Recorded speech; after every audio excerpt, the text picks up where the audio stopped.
and setting of the top short stories of the day. So every day, authors from across the internet submit a handwritten one-page story based off of a prompt that we reveal at the end of the live stream. Then the public at large votes for their favorite story. We go through the top three and then reveal the winner at the end of each show. So what does it take to get to the finals? Here are the keys to victory. There are three elements that triangulate to create the story, and that is the characters, the setting, and the plot. The closer an author can strike to the center of each of those elements, or the wider they can create the triangle. I forget which way we're doing it these days, but doesn't matter. That's the thing. You got to get those elements, and that makes your story engaging, visceral, and exciting. So bearing that in mind, Greg, what is today's prompt, and what do the authors need to focus on when dealing with it? All right, so today's prompt, we're going to a portal in the forest.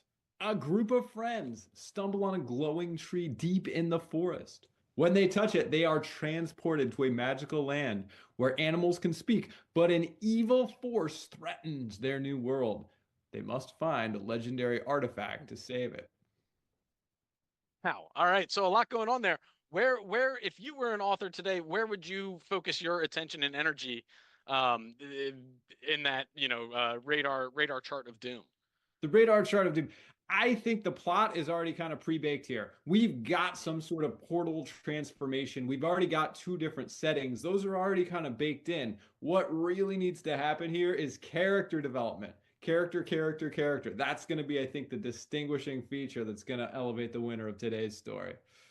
Fantastic. Well, we'll have to keep an eye on all of the characters that come up in our stories today.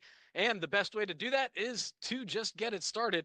So without further ado, here is our first story of the day. Found magical wonderland. James, Tony, and Michael discover a lonely, drooping tree in the distance.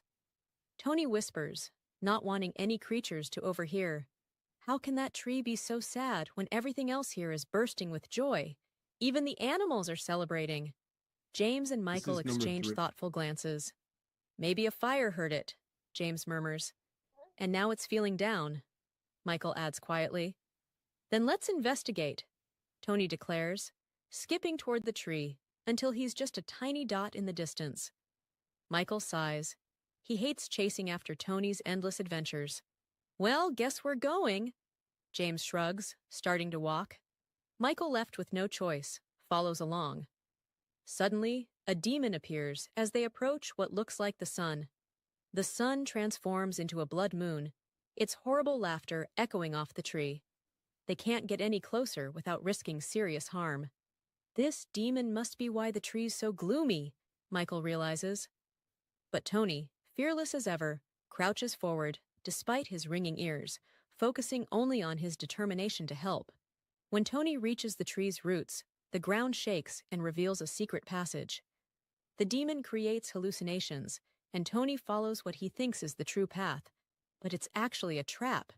He vanishes into thin air, as if teleported away. Michael, we have to save Tony, James shouts.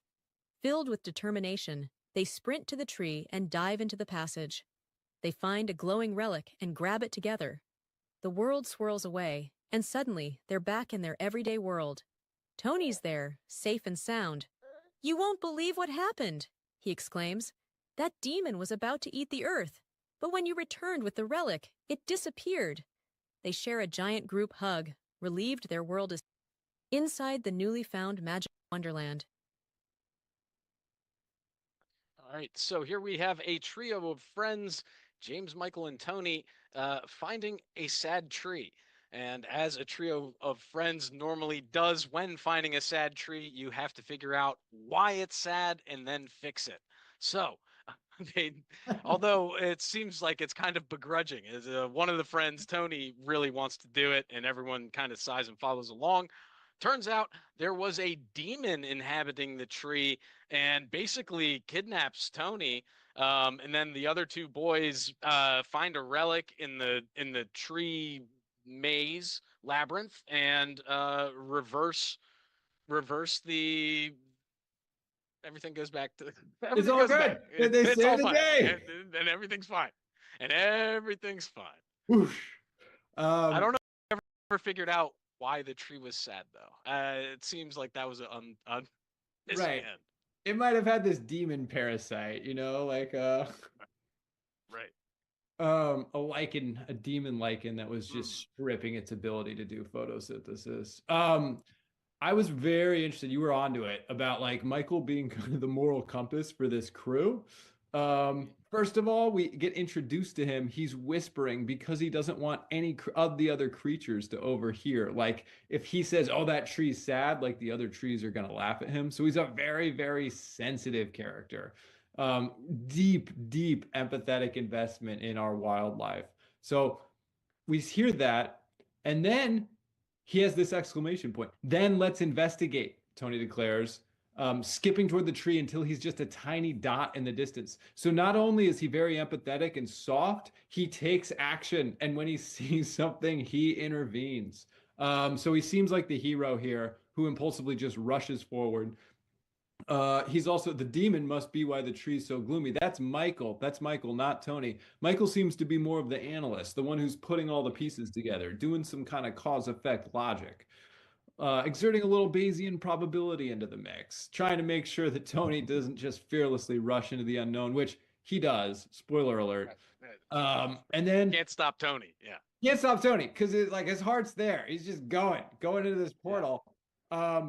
He's filled with determination. Just keeps coming up again and again for his like character word. It's almost like an epithet.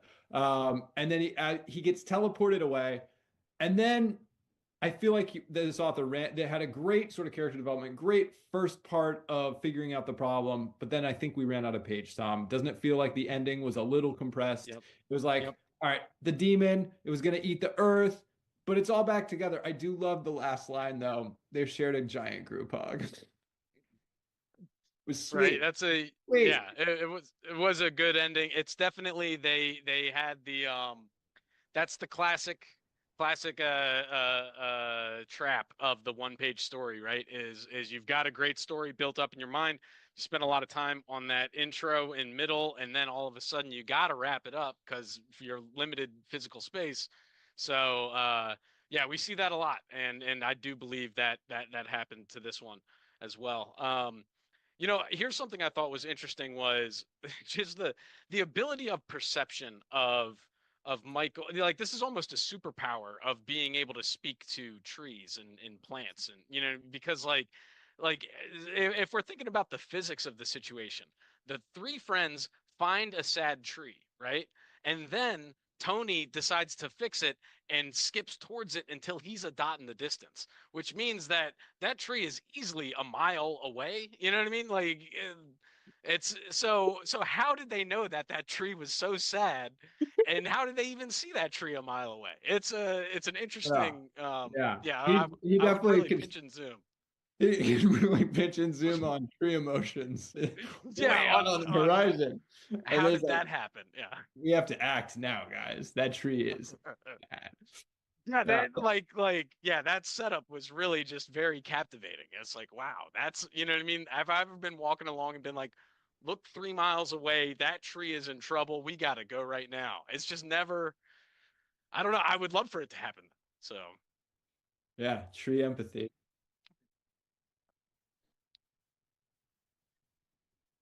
All right. So I guess we'll go on to the next one, right? That's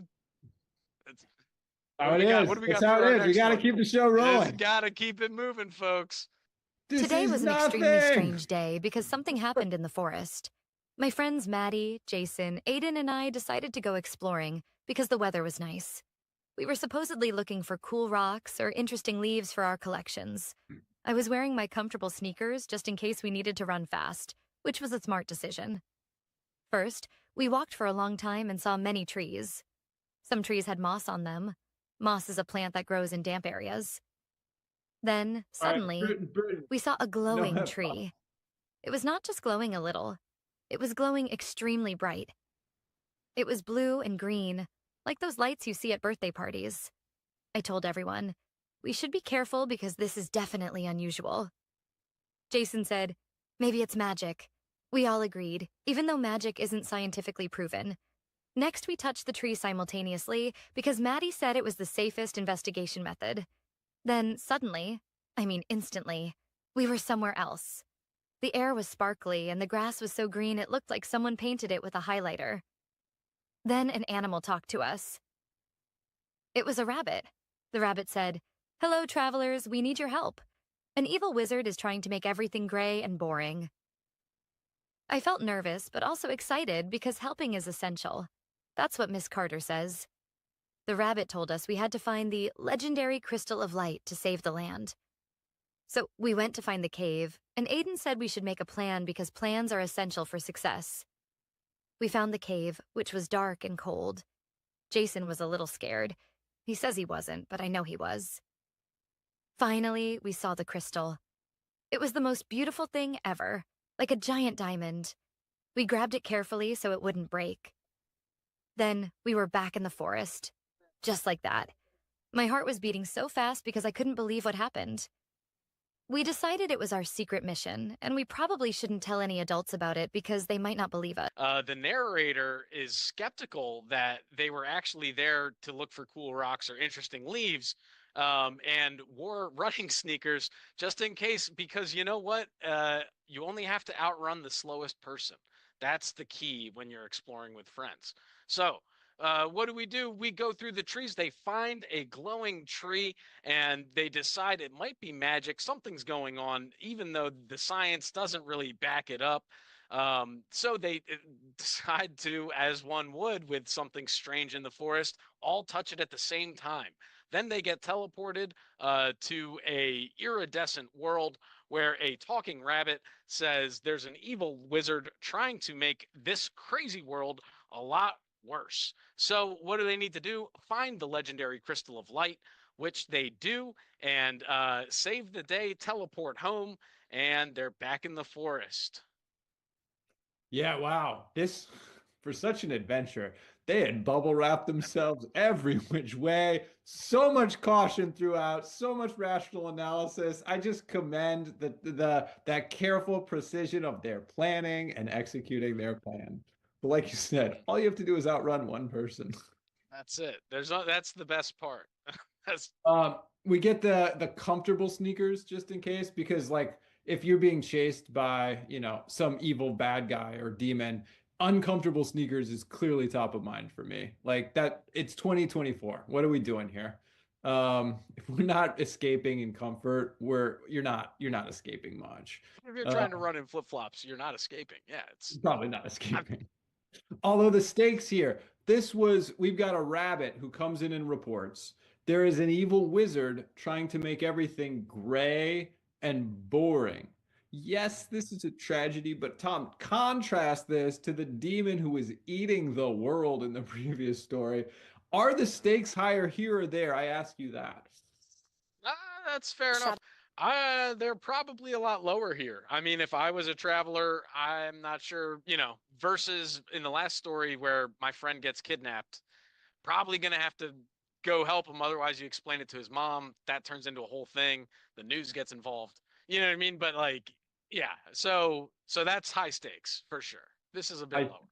This is low, but still, they decided it was their secret mission, and they probably shouldn't Why tell any not? adults because they might not believe us. I was very, very interesting in how the narrator and their voice was always trying to kind of prove scientifically that this was happening, or it was always making references to it. I was very caught by the then suddenly. I mean, instantly. Like it's always requalifying with the language to try to use whatever they're learning in school as precisely as possible. Mhm. The my favorite line here was maybe it's magic, and we all agreed, even though magic isn't scientifically proven. And so it's like this is some sort of conspiracy in which they've found some sort of magical region, but they can't tell. They already know they can't tell the adults. They've already internalized the bureaucratic, rational, and Right. scrutiny that this would bring up. Right. Right. So in Yeah, terms it's of character, plot, and setting, I think this has some really interesting character development. The plot was a little bit more spread out between the beginning, middle, and end. It did give us the end with the legendary crystal of light and the mhm. abundance of caution they used to pick it very carefully because they didn't want to break it. And they did save the day, so I think it was a little bit more balanced in terms of plot. The setting was also solid. What'd you think? It was good. I too, I really enjoyed this sort of, um, like cold, rational, like caution that pervades the story, and yet somehow they always decide to kick it up. It's like, oh, this might be a magic tree, even though magic isn't proven. So instead of deciding, maybe let's just turn around and walk home. You know what I mean? It's like, let's all touch it at the same time. Like it's like that's probably one of the least safe options, because you can't outrun, like, what if that freezes everybody? Then you can't outrun everybody. You got to send in the person in flip-flops to touch the tree first and see what happens. That's so it was this beautiful sort of dance between like trying to create a rational logic to an irrational story.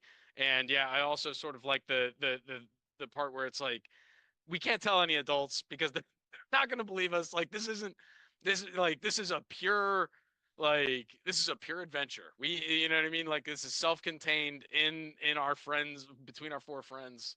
Can't go any further. Yeah, Yeah. very interesting. Very interesting. All right, let's look at the third one. Let's do it. Anyway, we were walking and bam, we saw this glowing tree. Like it was glowing blue and green and looked like something out of This one Minecraft. is this one You is know the when you same find a story. nether portal? The It third was like one's the that, third. but cooler. And then Mia was like, I dare you to touch it. And I was like, no, you touch it. And Jackson said, I'll do it. But then he totally chickened out. So I said, fine, I'm brave. I'll do it. And when I touched it, it was like, whoosh, the tree sucked us in, like a giant vacuum cleaner, but with sparkles. And Jackson was screaming, we're gonna die. I was like, nah, this is awesome. And then we landed in this crazy place with pink grass and yellow trees. And oh my gosh, there was a talking fox. He was like, yo, what's up? You gotta save us. And I was like, save you from what? Then a giant shadow monster popped out, and it was all raw. It had 10,000 teeth and smelled like a trash can full of old bananas. Oh yeah, you know what it reminded me of? That time I ate too many jelly beans and puked all over my dad's shoes. Gross.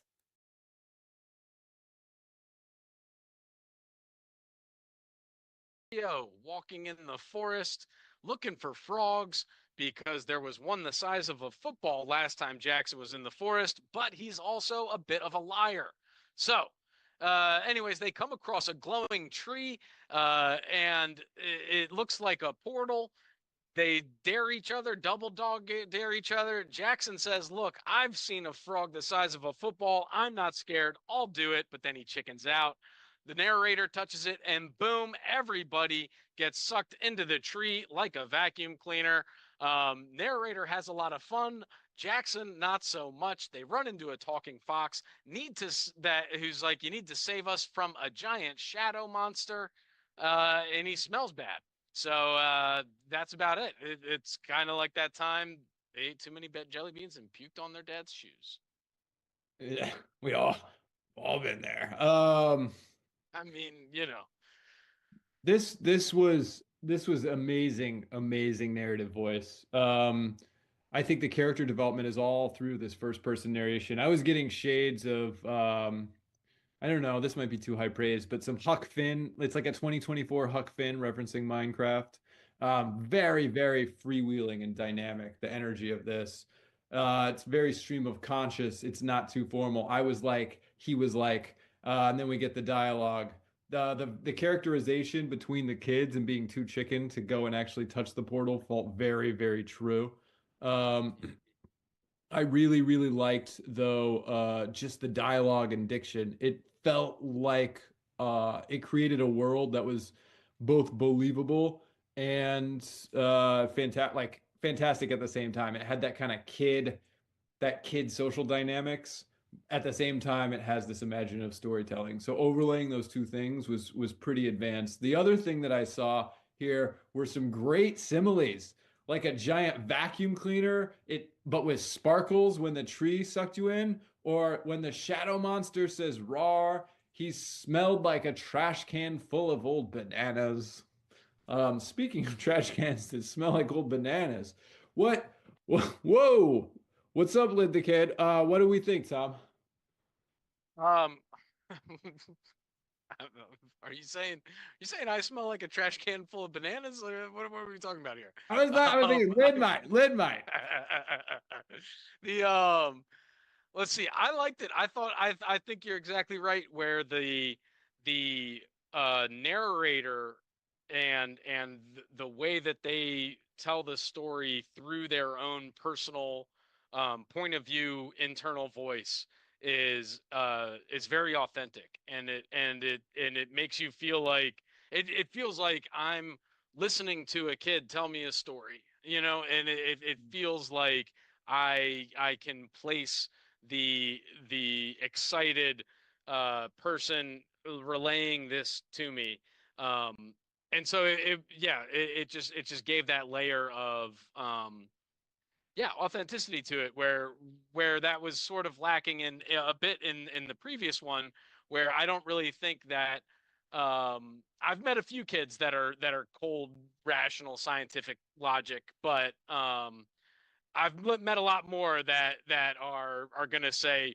oh, there was a giant shadow monster and it was all raw and it smelled like a trash can full of bananas, so I thought that was a great sort of way to tell the story and really give some character depth without without overthinking it, kind of. Yeah, so shout out to this author, Bailiff 10, strong stuff. All right, let's get it going. Top 5 sentences of the day, brought to you by Tony Stalone's Baloney Colony. Yeah, found at every major retailer that sells smoked meats. All right, top 5. Okay, so me and Mia and Jackson were in the woods, right? And we were just walking around looking for frogs because Jackson said he saw a frog the size of a football last time. But I think he's lying because he also said he saw Bigfoot once. And come on, Bigfoot's not real. Or is he? Sentence number 4. How can that tree be so sad when everything else here is bursting with joy? Even the animals are celebrating. Sentence number 3. We were supposedly looking for cool rocks or interesting leaves for our collections. I was wearing my comfortable sneakers just in case we needed to run fast, which was a smart decision. Number 2, the air was sparkly. The grass was so green, it looked like someone painted it with a highlighter. Then an animal talked to us. It was a rabbit. And the top sentence of the night. Oh, yeah, you know what it reminded me of? That time I ate too many jelly beans and puked all over my dad's shoes. Gross. Gross indeed. Top 5 sentences brought to you by Tony Stalone's Baloney Colony, which makes sense that the top sentence would be jelly beans and puke after.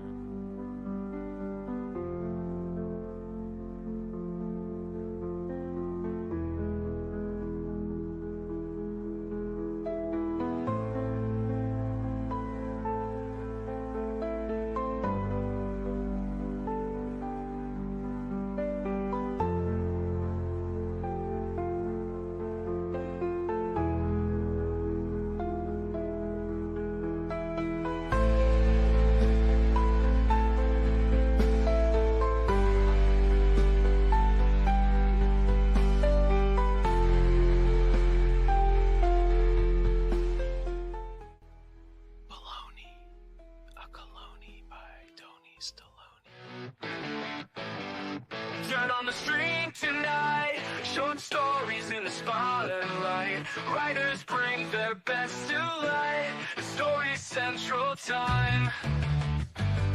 Breaking down the plot, characters are fought, twist and hit the spot. It's all you live tonight. Are you ready for some stories in a live stream glory? It's the contest of the year. Writers have no fear. Catch the suspense unfold. Feel the tales being told. Critiques fair and bold. The truth will soon be known. Jawless from far and wide. Mysteries you can't hide. Every twist takes the story right. By these rules we abide. Are you ready for some stories the year. Writers have no fear.